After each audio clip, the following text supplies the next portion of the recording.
In Washington, President Donald Trump has taken the extraordinary step of federalizing the D.C. Metropolitan Police Department and activating 800 National Guard troops in the nation's capital.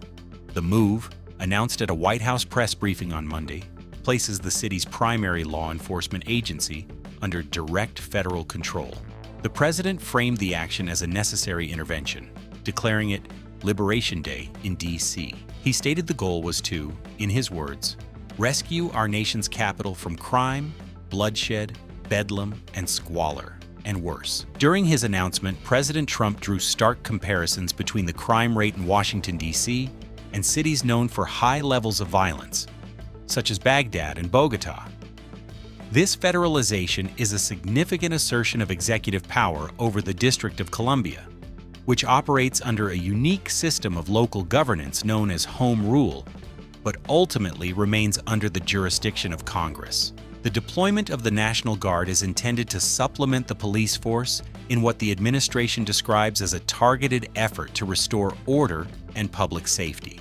This focus on law and order extends to the administration's immigration policy, which was highlighted following a major development in a high-profile criminal case. Victor Martinez Hernandez, an undocumented immigrant from El Salvador, has been sentenced to life in prison without the possibility of parole. He was found guilty in April for the brutal murder, kidnapping, and rape of Rachel Morin, a 37-year-old mother of 5, in Maryland in August of 2023. The case has drawn national attention. In a statement released Monday, Homeland Security Secretary Kristi Noem said, quote, "This criminal illegal alien should have never been in our country in the first place. Rachel should still be here watching her 5 children grow up." Martinez Hernandez entered the U.S. in 2023 and was arrested a year later. The sentencing comes as the Trump administration pursues mass deportations and has reopened the Victims of Immigration Crime Engagement Office, or VOICE, which provides services to families affected by crimes committed by immigrants. The Morin family has been outspoken since the tragedy, with Rachel's mother, Patty Morin, stating that her daughter's story is not an isolated one and attributing it to failures in border policy. While the administration focuses on enforcement, lawmakers on Capitol Hill are facing a different kind of deadline with significant consequences. Congress is now in a race against time to fund the government before the fiscal year ends on September 30th. Failure to pass the annual spending bills will trigger a government shutdown. The political landscape is fraught with challenges. In the House,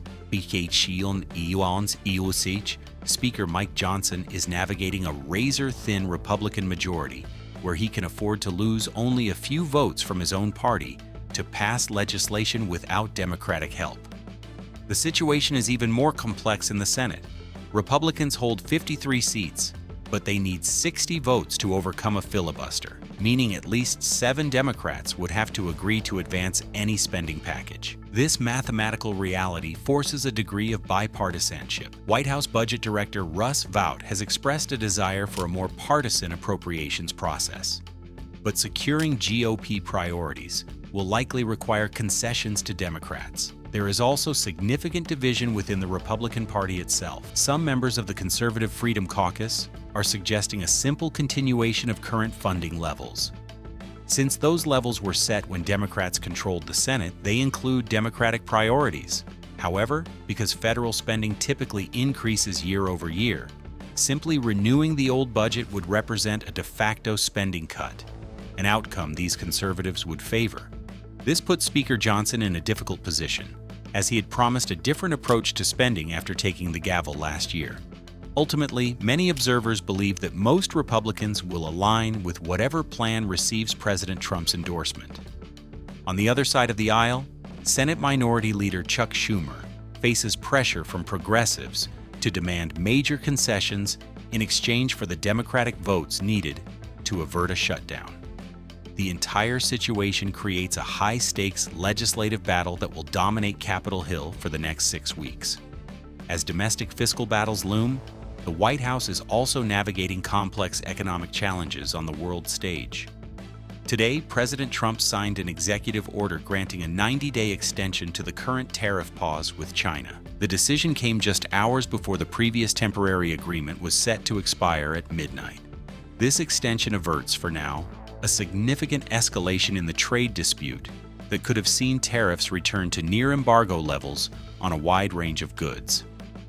The move allows for the continuation of broader trade negotiations between the world's two largest economies.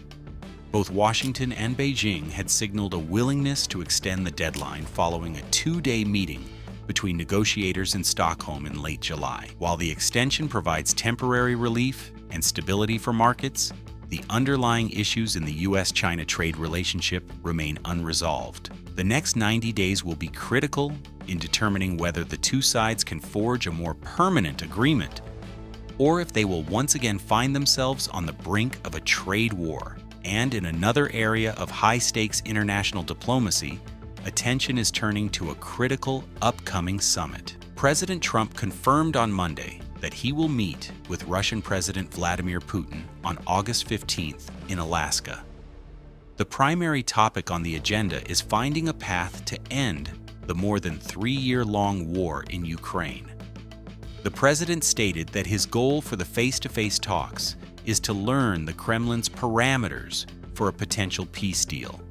He indicated that the negotiations could lead to a range of outcomes for Ukraine, both positive and negative, and acknowledged that they could potentially involve controversial subjects such as land swaps and other territorial changes.